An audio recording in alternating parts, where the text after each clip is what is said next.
والصلاة على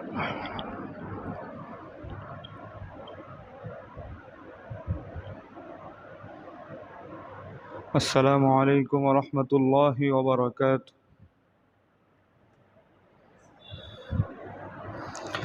إن الحمد لله والصلاة والسلام عليك يا رسول الله وعلى آله وصحبه وبارك وسلم.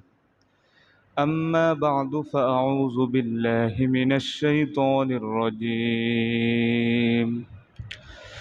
بسم الله الرحمن الرحيم. يا أيها الذين آمنوا قوا أنفسكم وأهليكم نارا. وقال تعالى في شان حبيبه إن الله وملائكته يصلون على النبي يا أيها الذين آمنوا صلوا عليه وسلموا تسليما. اللهم صل على سيدنا مولانا محمد وعلى آله سيدنا مولانا محمد শুধু وجودش رحمة للعالمين مسجد او شد ہمارو اے زمین. اللهم صل على سيدنا مولانا محمد وعلى آل سيدنا مولانا. بلغ العلا بكماله كشف الدجى بجماله حسنت جميع خصاله صلوا عليه وآله. আলহামদুলিল্লাহ, মহান আল্লাহ সুবহানাহু ওয়া তাআলার দরবারে লাখো কোটি শুকরিয়া যে মহামুনিব সপ্তাহের এই শ্রেষ্ঠ দিন জুমার এই দিনে দুনিয়াবি সকল কাজ থেকে ব্যস্ততা থেকে ফারেগ হয়ে আল্লাহ তাআলার হুকুম পালনের উদ্দেশ্যে পৃথিবীর শ্রেষ্ঠ ঘর আল্লাহর এই ঘর মসজিদে এসে সুস্থ শরীর নিয়ে দিনে কিছু আলোচনা শোনার এবং বলার তৌফিক যে আল্লাহ তাআলা দিয়েছেন, সেই মালিকের দরবারে আমরা সকলেই কালিমাতুশ শুকর আদায় করি। সকলেই জবান খুলে উচ্চ আওয়াজে কালিমাতুশ শুকর আদায় করি। সকলেই বলে আলহামদুলিল্লাহ। দুরুদ ও সালাম সরওয়ারে কায়নাত, দো জাহানের বাদশাহ ইমামুল মুরসালিন শফিউল মুজনবিন রাহমাতাল লিল আলামিন জনাবে মুহাম্মদুর রাসূলুল্লাহ সকলেই বলি সাল্লাল্লাহু আলাইহি ওয়াসাল্লামের উপর। প্রিয় হাজরিন, পৃথিবীতে আল্লাহ তাআলা আমাদেরকে সৃষ্টি করেছেন, কোনো না কোনো উদ্দেশ্যে আল্লাহ তাআলা পাঠিয়েছেন। পৃথিবীতে কোনো কাজ বিনা উদ্দেশ্যে হয় না। আপনি আমি মসজিদে এসেছি নামাজের উদ্দেশ্যে, বাজারে যাইব বাজার করার উদ্দেশ্যে, কাজে কামে যাইব এর থেকে কিছু উপার্জন করার উদ্দেশ্যে। প্রত্যেকটি কাজের উদ্দেশ্যে আমরা বাহির হই। গত জুমায় আলোচনা করতেছিলাম যে আমাদেরকে আল্লাহ তাআলা যে সন্তানের দান করেছেন, সন্তান যে নিয়ামত, একটা উদ্দেশ্যে আল্লাহ তাআলা সন্তান সন্ততি আমাদেরকে দান করেছেন। কেন সন্তান দান করেছেন? এর মধ্যে একটা গুরুত্বপূর্ণ উদ্দেশ্য হলো, দুনিয়া থেকে আপনি আমি যখন চলে যাইব, ওই সন্তান যদি নেককার সন্তান রেখে যেতে পারি, ওই সন্তান আপনার আমার জন্য নাজাতের ওসিলা হয়ে যাইবে। এই একটা উদ্দেশ্য। আরো নানান উদ্দেশ্য রয়েছে, দুনিয়াবি উদ্দেশ্য রয়েছে, আখেরাতে উদ্দেশ্য রয়েছে। সম্মানিত মুসলিয়ান একরাম, তো সন্তানের হক যদি সঠিকভাবে বুঝাইয়া দিতে পারি, ওই সন্তান আপনার আমার জন্য নাজাতের ওসিলা হইবে। আর যদি বুঝাইয়া দিতে না পারি, ওই সন্তান আপনার আমার জন্য জাহান্নামে, যতক্ষণ আপনি আমি না যাইব, সন্তান ততক্ষণ আপনার আমার পিছে ছাড়বে না। সন্তানের হক, পিতা মাতার উপরে কি যে দায়িত্ব রয়েছে, এই দায়িত্ব নিয়ে আমরা আলোচনা শুনতেছিলাম। সর্বপ্রথমে বলেছিলাম, 1 নম্বরে সন্তান হলেই কানে আজান দেওয়া, 2 নম্বরে সুন্দর একটা নাম রাখা, ইসলামিক সুন্দর নাম রাখা, 3 নম্বরে আকিকা করা, এরপরে 4 নম্বরে সদকা করা। গত জুমায় বিস্তারিত বলেছিলাম। এরপরে 5 আপনার খতনা করা, 6 নম্বরে তাওহীদ শিক্ষা দেওয়া, 7 নম্বরে কোরআন শিক্ষা দেওয়া, 8 নম্বরে সালাত শিক্ষা দেওয়া। এইভাবে 10টা বলেছিলাম গত জুমায়। 9 নম্বরে আদব বা শিষ্টাচার শিক্ষা দেওয়া, আদব বলা শেখানো, বিয়াদবি যেন না হয়, বিয়াদব যেন না হয়, এজন্য আদব শিক্ষা দেওয়া সর্বপ্রথম পিতা মাতার ওপর, এটা আল্লাহ তাআলা দায়িত্ব দিয়ে দিয়েছে। এরপরে 10 নম্বরে বলেছিলাম আদর স্নেহ ভালোবাসা সন্তানকে দেওয়া। এবার 11 নম্বর, দ্বীনি এলেম শিক্ষা দান করা সন্তানকে দ্বীনে শিক্ষায় শিক্ষিত করার জন্য আল্লাহ তাআলা বলেছেন, দ্বীনি এলেম শিক্ষা যদি সন্তানকে আপনি আমি না দিতে পারি, ওই সন্তান বিভ্রান্তির মধ্যে পড়ে যাইবে। বিভ্রান্তি বলতে কি? শিরিক করবে, বেদাত করবে, ইসলাম যেগুলো সমর্থন করে না সেগুলো করবে, গান বাজনা শুনবে,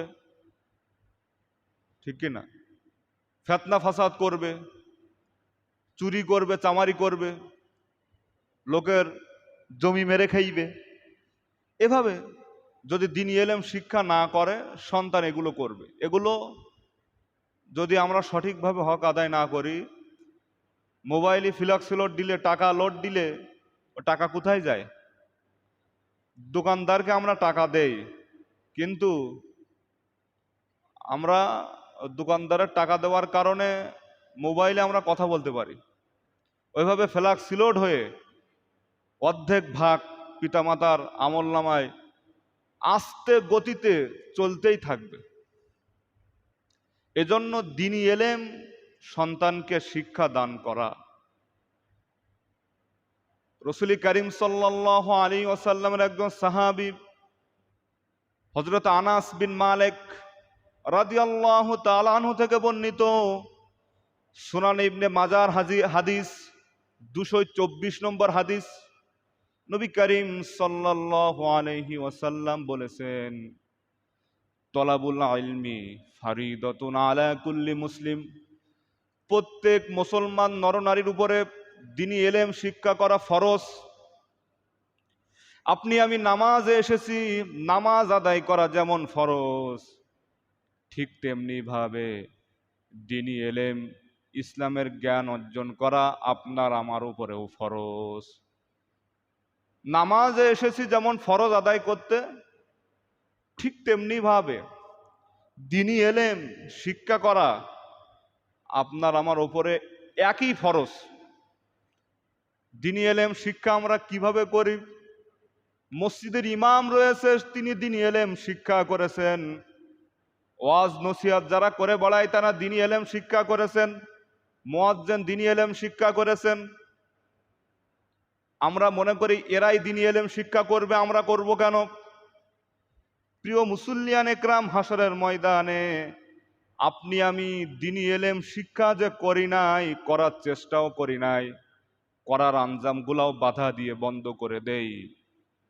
নামাজ আদায় না করলে যেমন শাস্তির ব্যবস্থা রয়েছে, ঠিক তেমনি ভাবে দ্বীনি ইলম শিক্ষা না করার কারণে শাস্তির ব্যবস্থা আল্লাহ করে রেখেছেন।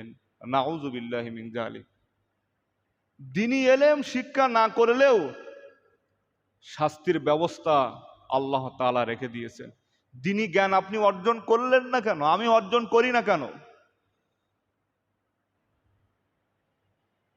কিভাবে দুনিয়াতে চলবো, কিভাবে কোরআন তেলাওয়াত শিখব, নামাজের নিয়ম নীতি শিখব, এগুলো অর্জন করি না কেন?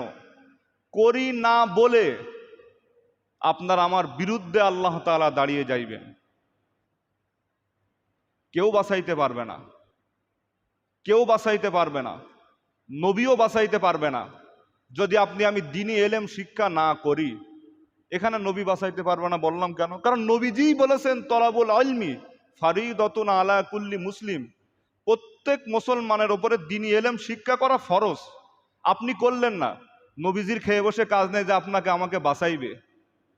এটা পাগলামি ছাড়া আর কিছুই নয়। এই মতামত যারা আদর্শ লালন করে এরা ভ্রান্তির ভিতরে আছে। আপনার আমার ক্ষমতা রয়েছে, মেধা রয়েছে, শিক্ষা অর্জন করার সময় রয়েছে, সময় থাকুক আর না থাকুক ফরজ তো আদায় করতেই হইবে। আপনি আমি করলাম না, আবার মনে মনে ভাবতেছি নবী যে আপনার আমার পক্ষে সুপারিশ করবে। বলেন তো ভাই, টাকা দিয়েছেন মানুষকে, টাকা যদি মানুষ না দেয় আপনি তাকে ছাড় দেবেন না?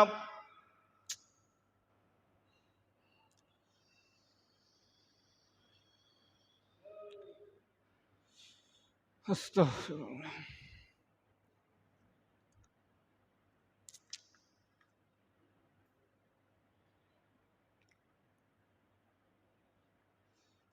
টাকা যদি আপনি আমি কোনো মানুষকে ঋণ দেই, যদি না দেয়, 200 টাকা কম দেয়, একটা চর মারতে হলেও আমরা মারব। দ্বীনি ইলম শিক্ষা করার জন্য নবীজি বলেছেন সেটা অর্জন করি নাই, ওর ধারে পাশেও যাই নাই। আবার মনে মনে ভাবতেছি নবীজি আপনার আমার পক্ষে সুপারিশ করবেন। এটা ভ্রান্ত, এটা ভুল ধারণা। কারণ কোরআনে নবীজি বলেছেন, আল্লাহ বলেছেন, কোরআন তো আল্লাহর পক্ষ থেকে আসছে। ওয়াকালা রসুল ইয়া রব্বি ইন্না কওমি ইত্তাখাযু হাযাল কুরআনা মাহজুরা। সেই কঠিন হাসরের ময়দানে রসুল করিম সাল্লাল্লাহু আলাইহি ওয়াসাল্লাম কিছু মানুষদের বিরুদ্ধে আল্লাহর দরবারে দাঁড়ায় যাইবেন। আল্লাহকে বলবেন, ওগো আল্লাহ, এই সমস্ত আমার উম্মত এরা কোরআন থেকে দূরে সরেছিল, দ্বীনি ইলম শিক্ষা থেকে দূরে সরেছিল। আজ হাসরের ময়দানে আমি নবী এদের বিরুদ্ধে দাঁড়িয়ে গেলাম। নবী যদি বিরুদ্ধে দাঁড়িয়ে যায়, আপনার আমার কোন বাবা বাঁচাবে বলেন? কেউ বাঁচাইতে পারবে না।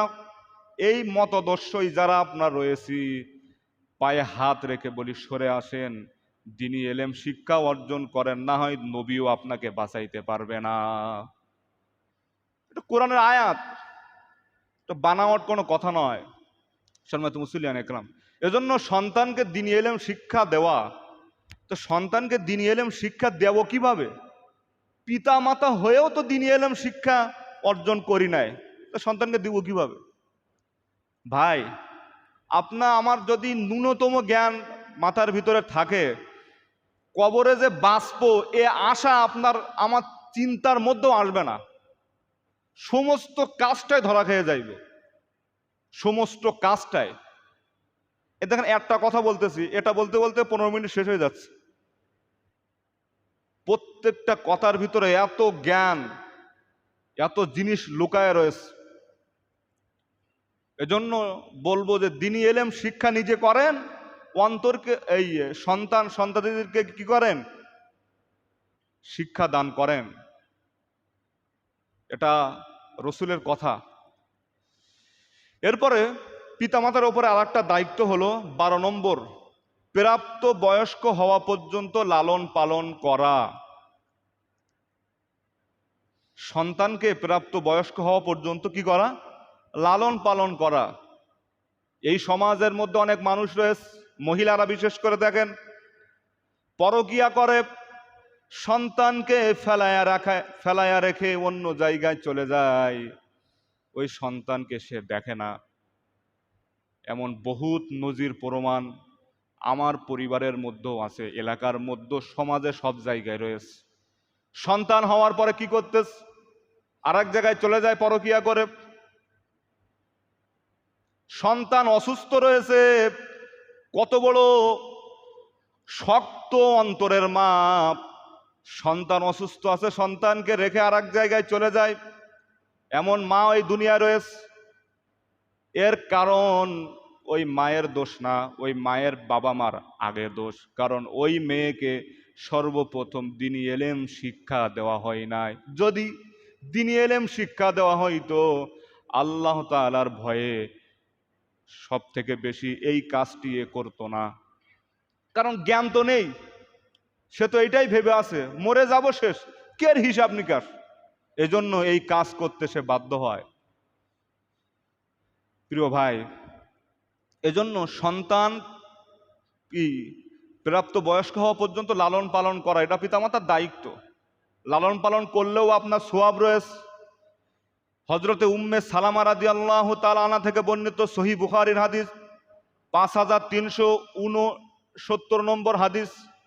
উম্মে সালামা রাদিয়াল্লাহু তাআলা আনহা নবীজিকে বললেন, তিনি বর্ণনা করেন রাসূল করিম সাল্লাল্লাহু আলাইহি ওয়াসাল্লামকে তিনি বললেন, ওগো আল্লাহর নবী, আমার সন্তান যারা রয়েছে,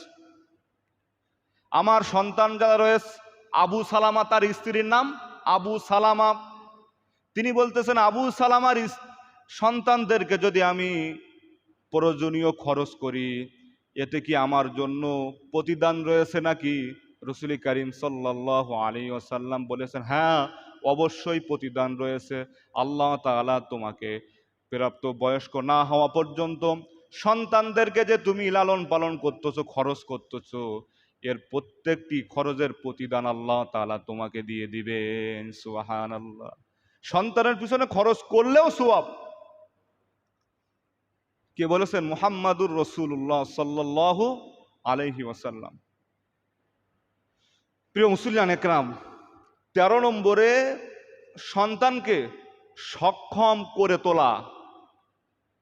সন্তানকে এমনভাবে সক্ষম করে গড়ে তোলা যাতে করে সে উপার্জন করার মতো ক্ষমতা থাকে। সন্তান একটা হয়েছে আমার, উপার্জন যে করার মতো পরিবেশ করে দিব, এটা করে দেয় নাই। এর দায়ভার, এর গুনার দায়ভার আল্লাহ তাআলা, এর বিচারের কাঠঘরে আল্লাহ আপনাকে আমাকে তুলবে। সন্তান 7টা 8টা সন্তান আপনার, আপনি সন্তান জন্ম দিয়েছেন আলহামদুলিল্লাহ, কিন্তু ওকে সক্ষম করে গড়ে তোলার দায়িত্ব আপনার। এটা মনে হয় আমি বলেছি, আমি বলি নাই, সহিহ বুখারীতে আছে 1295 নম্বর হাদিস। সাদ বিন আবি ওয়াক্কাস রাদিয়াল্লাহু তাআলা আনহু থেকে বর্ণিত, তিনি বলেন, রাসূল করিম সাল্লাল্লাহু আলাইহি ওয়াসাল্লাম এভাবেই বলেছেন, তোমাদের সন্তানাদিদেরকে সক্ষম ও স্বাবলম্বী করে তোলা, তাদেরকে অভাবী ও মানুষের কাছে হাত পাতার থেকেও সন্তানদেরকে সক্ষম করে তোলা উত্তম হবে। মানুষের কাছে হাত না পাতে, সন্তান শেষের কাছে পাতে, তাকে এমনভাবে গড়ে তোলেন, লেখাপড়া শিখায়া, ঠিক কিনা বলেন, কাজ কাম শিখায়া, যে কর্ম করে খাইতে পারবে, মানুষের কাছে এভাবে হাত যেন সে না পাতে, এটাও নিষেধ করেছেন মুহাম্মদ সাল্লাল্লাহু আলাইহি ওয়াসাল্লাম। 14 নম্বরে দেখেন, পিতামাতার উপরে দায়িত্ব বিবাহ দেওয়া।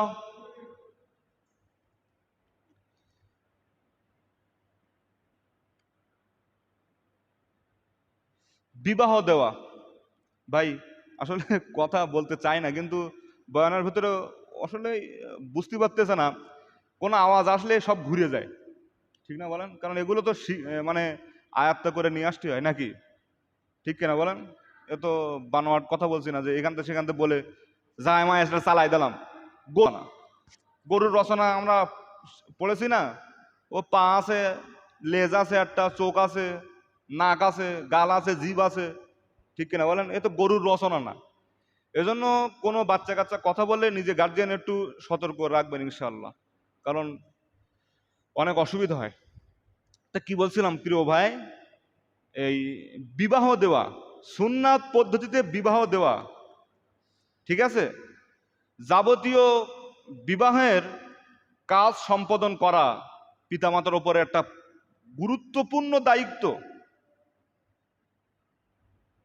দেখেন, প্রাপ্ত বয়স্ক হওয়ার এই এই 14 নম্বরের আগেরটা দেওয়া হয়েছে 13 নম্বর, সেটা হলো সক্ষম করে গড়ে তোলা। সন্তানকে প্রাপ্ত বয়স্ক হওয়ার আগে তাকে এমনভাবে আপনি আমি সক্ষম করে গড়ে তুলব যে নিজের পায়ে দাঁড়াতে পারে, কিছু ইনকাম করে চলতে পারে, যাতে করে বিবাহ করে আল্লাহ তাআলা তো রিজিকের ফয়সালা করে রেখেছেন, তারপরেও কি এ কথাও নবীজি বলে দিয়েছেন যে সন্তানকে প্রাপ্ত বয়স্ক হওয়ার আগে কি করো, সক্ষম করে গড়ে তোলো। সমাজের ভিতরে এমন পিতামাতা রয়েছে, সন্তানের বয়স হয়ে যাচ্ছে 30-35, বিবাহের কথা বললে লজ্জা লাগে। আহারে পিতামাতা, তুমি কেমন পিতামাতা? প্রাপ্ত বয়স্ক হওয়ার পরে যদি কোনো মেয়ে পিতামাতার ধাত দিয়ে হাঁটে, ওই পিতামাতার গুনাহ হয়। এটা মনে হয় বানালাম, হ্যাঁ বানাইছি, হ্যাঁ এটা বানাইছি মনে হয়। প্রাপ্ত বয়স্ক হওয়ার পরে আমার ছেলে যদি আমার উঠোন দিয়ে হাঁটে, আমার মেয়ে যদি আমার উঠোন দিয়ে হাঁটে, ওই প্রত্যেকটি কদমের বিনিময়ে আমার আমার গুনাহ হইবে। কারণ প্রাপ্ত বয়স্ক হয়েছে, আপনি তাকে বিবাহ দেন নাই, মেয়েকে বিবাহ দেন নাই। ওর ভিতরে যে শারীরিক চাহিদা রয়েছে, আপনি তো পিতামাতা হয়ে খুব লজ্জা পাচ্ছেন। আপনারও চাহিদা আছে, ওরও চাহিদা আছে, আপনি সেগুলো সুন্নাত পদ্ধতিতে মিটালেন না।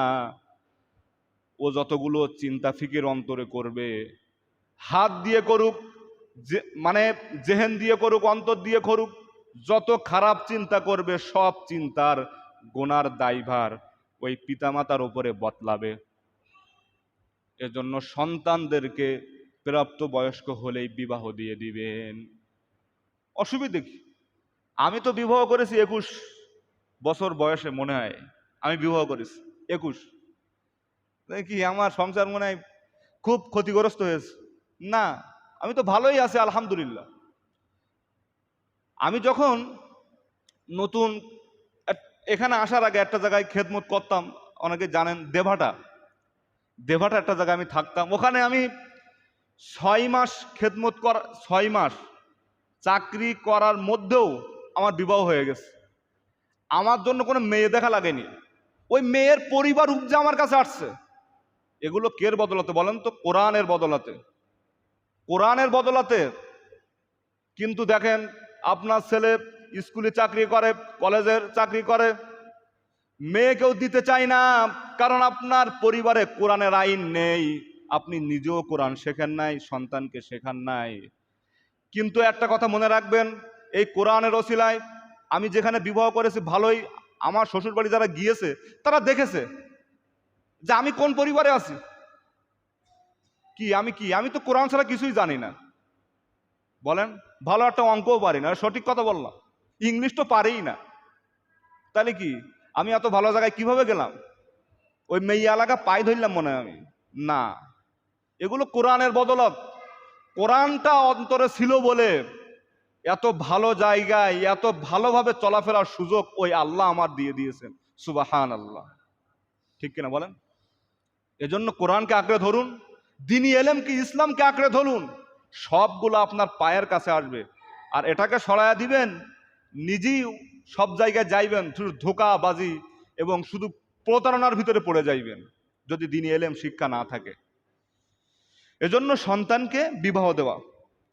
জামিউল কাবীরের একটা হাদিসের কিতাবের ভিতরে আসছে, হযরত আবু হুরায়রা রাদিয়াল্লাহু তাআলা আনহু থেকে বর্ণনা করেন, রাসূল করিম সাল্লাল্লাহু আলাইহি ওয়াসাল্লাম বলেছেন, নিশ্চয় পিতামাতার উপরে সন্তানের হকের মধ্যে একটা হক রয়েছে, প্রাপ্ত বয়স্ক হলেই তাদেরকে বিবাহ দিয়ে দেওয়া।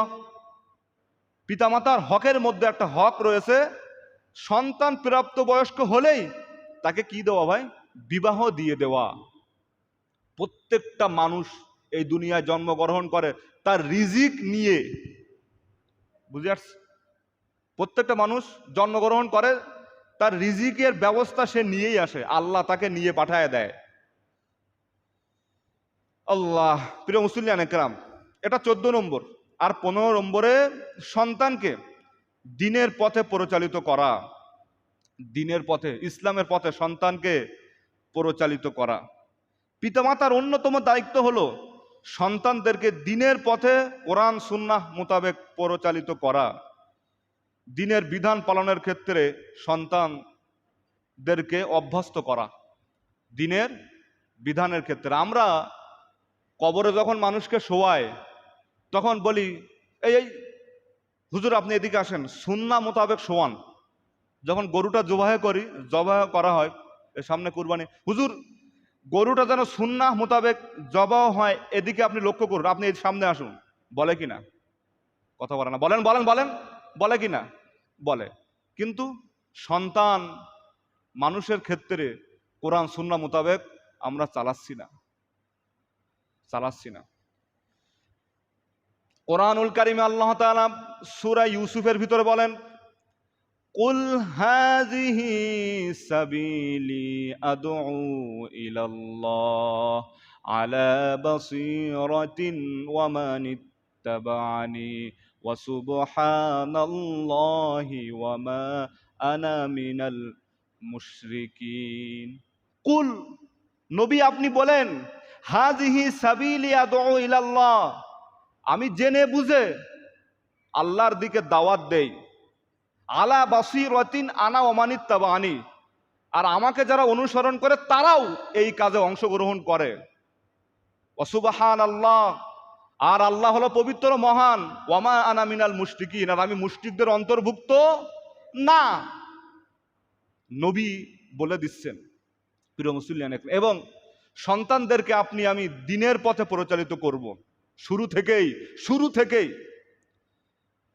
সন্তানকে দ্বীনের পথে পরিচালনার মাধ্যমে সোয়াব অর্জন করার একটা বিরাট সুযোগ রয়েছে। দেখেন, হাদিসে এসেছে, রাসূল করিম সাল্লাল্লাহু আলাইহি ওয়াসাল্লাম আলী রাদিয়াল্লাহু তাআলা আনহুকে বলেন, ওগো আলী, তোমার মধ্য যদি একজনও যদি হেদায়েত প্রাপ্ত হয়, তবে সেটা এমন উপকার হইবে, লাল বর্ণের উটের থেকেও মূল্যবান সেটাই হইবে। সে সময়কালীন লাল বর্ণের উট ভীষণ মূল্যে বিক্রি হইতো। এই লাল বর্ণের উটের থেকেও যদি তোমার দ্বারা একজন হেদায়েত প্রাপ্ত হয়, মাত্র একজন, এই মুসল্লিদের মধ্যে যদি একটা মানুষ যদি আমার কথার দ্বারাই কিছু অর্জন করতে পারে, নবীজি বলেন উটের থেকেও, লাল বর্ণের উটের থেকেও উত্তম কাজ এটাই হয়ে যাইবে, এটা নাজাতের ওসিলা আমার জন্য হয়ে যাইবে। সুবহানাল্লাহ, যদি একটা মানুষ হেদায়েত প্রাপ্ত হয়। প্রিয় মুসলিয়ান একরাম, 16 নম্বরে সন্তানের মাঝে ইনসাফ করা। আমরা যারা সন্তান রয়েছি, আমাদের পিতামাতা বেঁচে আছে, আমরা আশা করি আমাদের পিতামাতা আমাদের সাথে জুলুম করবেন না, ইনসাফ করবেন। বন্টনের ক্ষেত্রে ইনসাফ করবেন, সমস্ত ক্ষেত্রে ইনসাফ করবেন, জমি জায়গার ক্ষেত্রে ইনসাফ করবেন। সন্তান পাবে 2 ভাগ, ঠিক কিনা? মেয়ে পাবে 1 ভাগ। এভাবে করে ইনসাফ করবেন। কিন্তু না, আমাদের পিতামাতা অনেক রয়েছে, তারা এমনটি করি না। মেয়েকে মোটে দেই না, মেয়েকে মাথায় হাত বুলায়া বিদায় দিয়ে দেই, আর সন্তানদেরকে দেই। আবার অনেক মা বাবা রয়েছে মেয়ের প্রতি এত খেয়াল রাখে, কিন্তু সন্তানের প্রতি খেয়াল রাখে না। এগুলো জুলুম, জালেমের কাতায় ওই পিতামাতা দাঁড়ায়া যাইবে, ঠিক কিনা? মেয়ের প্রতি বিশাল যত্ন, সন্তানকে দেখেই না। আবার সন্তানকে ভীষণ যত্ন করে, মেয়েকে দেখেই না। এমন পিতামাতা সমাজে আছে না? নাই? আছে। এই এলাকায় মোটে নেই, অন্য জায়গায় আছে। এটা করা যাইবে না। কারণ নবীজি বলেছেন, রাসূল করিম সাল্লাল্লাহু আলাইহি ওয়াসাল্লাম বিশেষভাবে সতর্ক করে বলেছেন, তোমরা আল্লাহকে ভয় করো এবং তোমাদের সন্তানদের মাঝে ইনসাফ করো। সহিহ বুখারীর হাদিস 2587 নম্বর হাদিস। 17 নম্বরে, ইসলাম অনুমোদন করে না এমন কাজ থেকে সন্তানকে বিরত রাখা। ইসলাম যেটাকে সাপোর্ট করতেছে না এই কাজ থেকে সন্তানকে কি রাখা ভাই? বিরত রাখা। ইসলাম গান বাজনাকে সাপোর্ট করে না, আপনার আমার সন্তানকে সেখান থেকে ফিরাতে হইবে। ইসলাম জিনা বেবিচার সাপোর্ট করে না, সন্তানকে ফিরাতে হইবে। সমস্ত কাজ থেকে ইসলাম যেগুলো পছন্দ করে না, সাপোর্ট করে না, সেগুলো থেকে ফিরাতে হইবে। কারণ আল্লাহ তাআলা সূরা 6 নম্বর, ইয়া আইয়ুহাল্লাযীনা আমানু কু আনফুসাকুম ওয়া আহলিকুম নারা, হে ঈমানদারগণ তুমি নিজে বাঁচো এবং তোমার পরিবার পরিজনদেরকে জাহান্নামের আগুন থেকে বাঁচাও। নিজে আগে বাঁচো, এরপর পরিবার পরিজন সন্তানাদি স্ত্রী পুত্রদেরকে জাহান্নামের আগুন থেকে তুমি বাঁচাও। এজন্য ইসলাম সমর্থন করে না যে সমস্ত কাজ, এ সমস্ত কাজ থেকে আপনার আমার সন্তানকে বাঁচাইতে হইবে। কথা বুঝে আসছে? আর যারা কাফের তারা কি করবে দেখেন, তারা ওই হাসরের ময়দানে বলবে, وقال الذين كفروا ربنا أرنا الذين أضلانا من الجن والإنس نجعلهما تحت أقدامنا ليكونا من الأسفلين। যারা কাফের তারা ওই হাসরের ময়দানে বলবে, ওগো আমাদের রব, জিন ও মানুষের মধ্যে যারা আমাদেরকে পথ ভ্রষ্ট করেছে, সঠিক পথের দিশারি দেই নাই, আমাদেরকে যারা পথ দেখায় নাই, সঠিক পথ দেখায় নাই, আমাদেরকে পথ ভ্রষ্ট করেছে, জিন হোক মানুষের মধ্যে যারাই করেছে, আমরা তাদেরকে দেখতে চাই। তুমি তাদেরকে পায়ের নিচে আনো, আমাদের পায়ের নিচেও সমস্ত অভিভাবকদেরকে আনো, আমরা তাদেরকে পায়ের নিচে পিষ্ট করে তারপরে জাহান্নামে যাব, যাতে করে তারা নিকৃষ্টদের অন্তর্ভুক্ত হয়ে যায়। কাফেররা এগুলো বলবে। এখন আমরা মনে করি কাফের মানে তারা যারা আমাদের ভিতরে না, ওই হিন্দু কাফের পুজো করে ওরা কাফের। আরে ভাই, তারা তো কাফের আছে ঠিক না, কিন্তু আপনি আমি তো কাফের হয়ে যাচ্ছি। কেন কেন বলেন, কেন কাফের হয়ে যাচ্ছে? নামাজ যে ব্যক্তি পড়ে না, একটা হাদিস আছে না, বাইনাল আবদি ওয়াল কুফরি তারকুস সালাহ, আল্লাহর বান্দা এবং কাফেরের মাঝে পার্থক্য সালাত। সালাত যারা পড়ে না তারা এমনি কাফের। তাহলে ওই সালাত আমরা মনে হয় সবাই ঠিক মতন পড়তেছি নাকি? সবাই ঠিক মতন পড়ি না। তাহলে ইচ্ছাকৃত যদি আপনি আমি সালাত আদায় না করি, এমনি আমরা কাফের। তাহলে এই আয়াতটা আমাদের জন্য প্রযোজ্য। সময় সংক্ষেপ, বেশি কথা বলবো না প্রিয় মুসলিয়ান একরাম, সবগুলো বুঝে নিয়েন। এরপরে 18 নম্বরে দেখেন, সন্তানকে পাপ কাজ, অশ্লীলতা, বেহায়াপনা, অপসংস্কৃতি থেকে সন্তানকে আপনাকে আমাকে বাঁচাইতে হইবে। সমস্ত গুনাহের কাজ থেকে আপনাকে আমাকে বাঁচাইতে হইবে। সূরা তাগাবুনের 14 নম্বর আয়াতে আল্লাহ তাআলা বলেন, ইয়া আইয়ুহাল্লাযীনা আমানু ইন্না মিন আযওয়াজিকুম ওয়া আওলাদিকুম আদুওয়াল লাকুম ফাহযারুহুম। আল্লাহ তাআলা বলেন, হে মুমিনগণ, তোমরা তোমাদের স্বামী স্ত্রী সন্তানাদিদেরকে তোমরা কি করো? খারাপ কাজ থেকে বাঁচাও। তোমরা তোমাদের সন্তান স্ত্রী পুত্র পরিবার পরিজনদেরকে তোমরা সতর্ক করো, জাহান্নামের আগুন থেকে কি করো? সতর্ক করো। এগুলো আল্লাহ তাআলা সূরা তাগাবুনের এই আয়াতের ভিতরে বলেন। সমস্ত পরিবার পরিজন যারা আমরা আছি তাদেরকে কি করো? অশ্লীলতা, বেহায়াপনা, খারাপ কাজ থেকে বাঁচাও। প্রিয় মুসলিয়ান একরাম, হাদিসে এসেছে, ইবনে আব্বাস রাদিয়াল্লাহু তাআলা আনহু থেকে বর্ণিত, রাসূল কারীম সাল্লাল্লাহু আলাইহি সাল্লাম বলেছেন, নবীজি বলেছেন, পুরুষের বেশধারী নারী, নারীর বেশধারী পুরুষ, এদেরকে আল্লাহর নবী অভিশাপ দিয়েছেন। অনেক মানুষ রয়েছে দেখেন, মহিলা মানুষ কিন্তু এমন ভাব দিয়ে ঘোরে মনে হয় পুরুষ, পুরুষ মানুষ এমন ভাব দিয়ে ঘোরে মনে হয় মহিলা। ঠোঁটের ভিতরে লিপস্টিক দেয় এমন হুজুরও রয়েছে, এমন যুবক পোলাপানও রয়েছে ঠোঁটের ভিতরে লিপস্টিক দেয়। ঠিক কিনা বলেন? এদেরকে অভিশাপ করেছেন স্বয়ং রাসূল করিম সাল্লাল্লাহু আলাইহি সাল্লাম। আব্দুল্লাহ ইবনে আমর রাদিয়াল্লাহু তাআলা থেকে বর্ণিত, রাসূল করিম সাল্লাল্লাহু আলাইহি সাল্লাম বলেছেন, যে ব্যক্তি অন্য জাতির সাথে সাদৃশ্য রাখে তারা তাদের অন্তর্ভুক্ত হবে। কাফেরদের সাথে যদি সাদৃশ্য আমরা রাখি, ওই কাফেরদের অন্তর্ভুক্ত আমরা। মুশরিক, মুনাফিক, তারপরে যত ইসলাম ছাড়া যত দল রয়েছে, শত দল যদি তাদের আমরা অনুসরণ করি তাদের অন্তর্ভুক্ত হয়ে যাইব। 19 নম্বর এবং সর্বশেষ পয়েন্ট হলো সন্তানের জন্য দোয়া করা। সন্তানের জন্য কি করা ভাই? দোয়া করা। সন্তানের জন্য দোয়াও আল্লাহ তাআলা আমাদেরকে শিখায় গিয়েছেন। সন্তানের জন্য আপনি আমি দোয়া করব। দেখেন সূরা ফুরকানের ৭৪ নম্বর আয়াতে আল্লাহ তাআলা বলেন, ওয়াল্লাযীনা ইয়াকুলুনা রব্বানা হাব লানা মিন আজওয়াজিনা ওয়া যুররিয়্যাতিনা কুররাতা আ'ইউনিন ওয়াজআলনা লিল মুত্তাকিনা ইমামা। আপনি আমি দোয়া করব, হে রব আমাদেরকে এমন স্ত্রী ও সন্তান দান করেন যারা আমাদের চক্ষু শীতলকারী হইবে, আর আর আপনি আমাদেরকে মুত্তাকিনদের নেতা বানায়া দেন। আমরা দোয়া করব কি?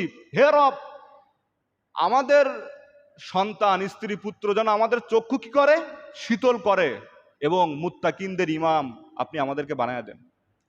যেমন করে দোয়া করেছিলেন হযরত জাকারিয়া আলাইহিস সালাম, হুনালিকা দা জাকারিয়া রব্বা ক্বালা রব্বি হাবলি মিন লাদুনকা যুররিয়াতান তাইয়্যিবা ইন্নাকা সামিউদ দুআ। জাকারিয়া আলাইহিস সালাম দোয়া করেছেন, হে রব আমাকে আমার পক্ষ থেকে উত্তম সন্তান দান করুন।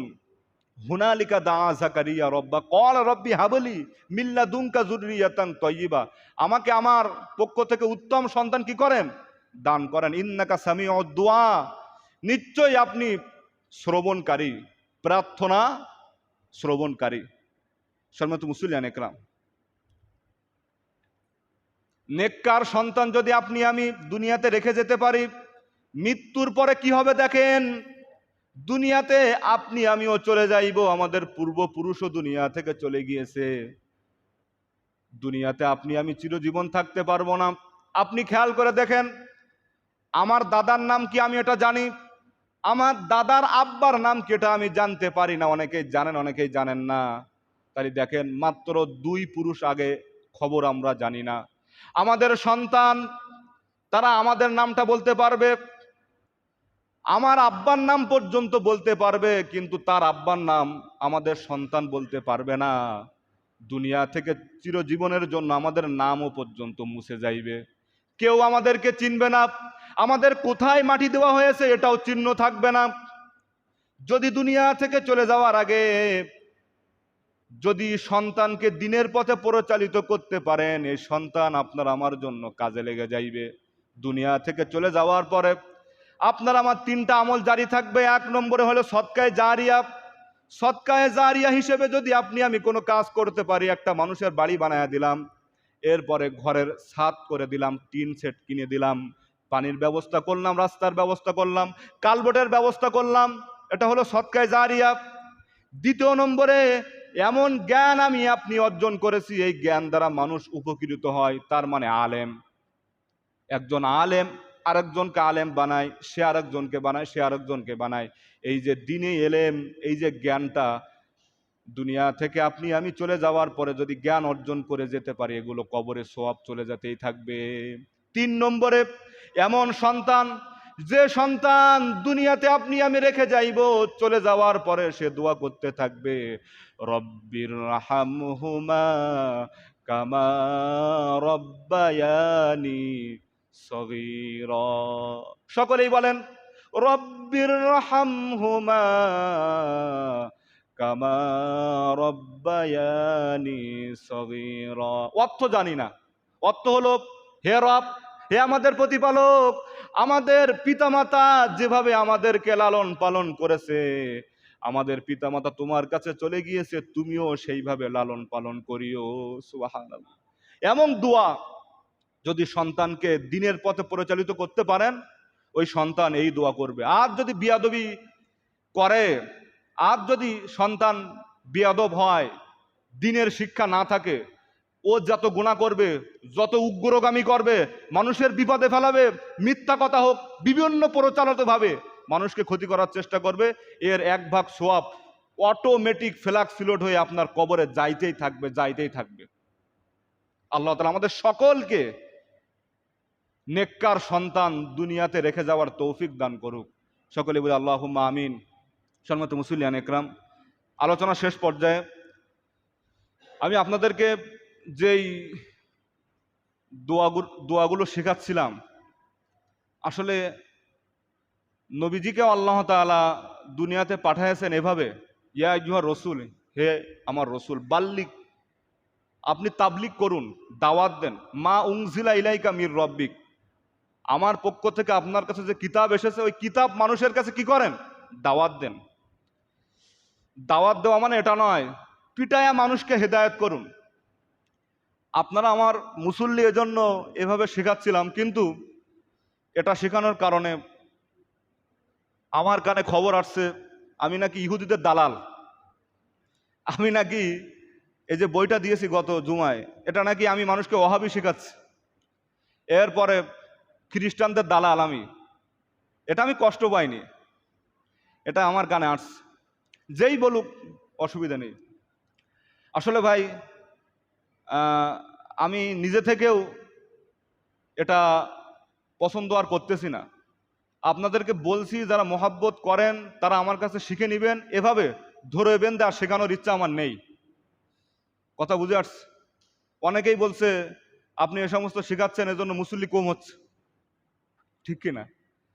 শোনেন, আপনি ভ্যানে যাচ্ছেন, ভ্যান ভাড়াটা যদি না দেন ওই ভ্যানে আপনাকে নিবে না, ঠিক কিনা বলেন? আপনি একা সানা পড়েছেন, দুরূদ শরীফ পড়েছেন, দোয়াই মাসুরা পড়েছেন, আপনার কাছে সব সহি শুদ্ধ আছে, কিন্তু একজন জাননেওয়ালাকে আপনি শোনাচ্ছেন না, তাহলে ওটা আপনার সহি হচ্ছে না, ঠিক কিনা বলেন ভাই? এজন্য আপনারা, আমি বলার কর্তব্য বললাম, আপনাদের নামাজ হচ্ছে কি হচ্ছে না আপনারা জাননেওয়ালাদেরকে শোনায়েন, যদি হয় সেভাবে পড়েন, যদি না হয় আপনারা জাহান্নামে যেন, আমার যায় আসে না। কারণ আমাকে দাওয়াত দেওয়ার দায়িত্ব আমি দিয়ে দিয়েছি, ঠিক কিনা? না এটা মনে হয় আমার খুব অপরাধ হবে না, অপরাধ নেই, আমার বলার কর্তব্য, এই মেম্বার থেকে আমাকে বলার কর্তব্য, আপনি করলেন না সেটা আপনার যায় আসে কেন, ঠিক কিনা বলেন? আপনি মসজিদের দায়িত্বই আছেন, মানুষ সেবায় কল্যাণের কাজ করতেছেন, আপনি নামাজই জানেন না, আপনারও দায়িত্ব আল্লাহর দরবারে কবুল হচ্ছে না, ঠিক কিনা? আমি ওই এক মাদ্রাসায় খেদমত করতাম আগে, ওখানের বড় হুজুর যিনি, তিনি তাবলিগ জামাতে সময় লাগাইস 1 বছর। কয় বছর বলেন বলেন? 1 বছর। এবার প্রত্যেক সপ্তাহে শুধু মিটিং হয় আমার নিয়ে, ও হাবেজ সাহেব তুমি ঘুমাও কেন, ও তুমি এখান যাও কেন। আর আমি এখন একটু আল্লাহ রহম করেছে, আগে একটু মাথা গরম ছিল, আপনারা জানেন এটাও। আমি বললাম যে আপনি আমাকে খোঁজ নিবেন বাচ্চাদের পড়া হচ্ছে কিনা, ঠিক কিনা বলেন? আমি একটা ওস্তাদ, আমাকে যদি ছাত্রের মতন শাসন করেন তাহলে তো ওস্তাদ হয়ে লাভ নেই। এ নিয়ে প্রথম ভালোমুখী বলছি, তারপর শুনি নাই, আবার যাই তাই কয়েকবার বছর, 1 বছর 6 মাস ছিলাম, তার মধ্যে 20 বার চলে গেছি, আমার হুজুরটা টেনে নিয়ে আসছে, বুঝতে পারছি। পরবর্তীতে বললাম যে আপনি কি আলেম? আপনি তো একজন আলেম না, আর বলেন তো আপনি ইন্না আতায়ন এই সূরাটা বলেন, আপনি তো বিশাল পাঞ্জাবি পড়ে মাদ্রাসার মোহতামির দায়িত্ব পালন করতেছেন, আমাদেরকে গাইড করতেছেন, তাহলে আপনি আমাদের থেকে বড় বিজ্ঞ আলেম, আপনি সূরায়ে কাউসারটা পড়েন। সূরায়ে কাউসার পড়তে গেলে আপনার দাঁত মুখ ভেঙে যায়, আপনি শাসন আমাদেরকে করতেছেন। আপনার এই প্রতিষ্ঠান কশ্চিন কালে উন্নত হবে না, এখনো পর্যন্ত লাল ডুম এইভাবে জ্বলতেছে। আমি আসার পরে হিসেব করে দেখা গিয়েছে 40টার উপরে ওস্তাদ চলে গেছে। কোনো জাহেল যদি কোনো আলেমকে শাসন করে সেই প্রতিষ্ঠান টেকে? এটা বলার উদ্দেশ্য হলো এই, আপনি যেই কাজ আঞ্জাম দেন না কেন, আপনার দাওয়াত, আপনার জ্ঞান, আপনার কাজ আল্লাহর দরবারে কবুল হচ্ছে না 100%, কারণ আপনার নামাজই সহি নেই, এজন্য আপনার কবুল হচ্ছে না না না। আল্লাহ তাআলা আমাদের সকলকে সহি বুঝ দান করুক, দিনের সঠিক জ্ঞান, বাজে ভুল ভ্রান্তি মতামত থেকে ফিরে এসে সঠিক জ্ঞান বোঝার তৌফিক দান করুক। সকলে বলে আল্লাহুম্মা আমিন। ওয়া আখিরু দাওয়ানা আনিল হামদুলিল্লাহি রাব্বিল আলামিন। আসসালামু আলাইকুম ওয়া রাহমাতুল্লাহ। সকলে